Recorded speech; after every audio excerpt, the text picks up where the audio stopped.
ലഖ്നൌവിൽ കേന്ദ്ര പ്രതിരോധ മന്ത്രി രാജ്നാഥ് സിംഗ് നാമനിർദ്ദേശ പത്രിക സമർപ്പിച്ചു. ആയിരങ്ങൾ പങ്കെടുത്ത റോഡ് ഷോയായി എത്തിയാണ് പത്രിക സമർപ്പിച്ചത്. ഇത് മൂന്നാം തവണയാണ് രാജ്നാഥ് സിംഗ് ലഖ്നൌവിൽ നിന്ന് ജനവിധി തേടുന്നത്.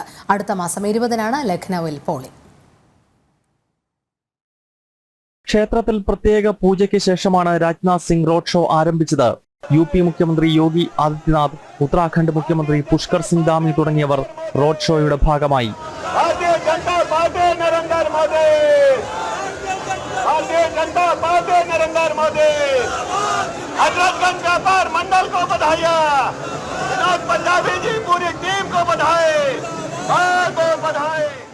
BJPയുടെ ശക്തി കേന്ദ്രമാണ് UPയുടെ തലസ്ഥാനമായ ലക്നൌ.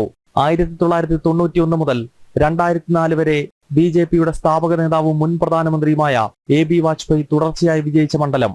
പ്രായാധിക്യത്തെ തുടർന്ന് വാജ്പേയി സജീവ രാഷ്ട്രീയം ഉപേക്ഷിച്ചപ്പോൾ ലാൽജി ടണ്ടനിലൂടെ 2009-ൽ BJP മണ്ഡലം നിലനിർത്തി.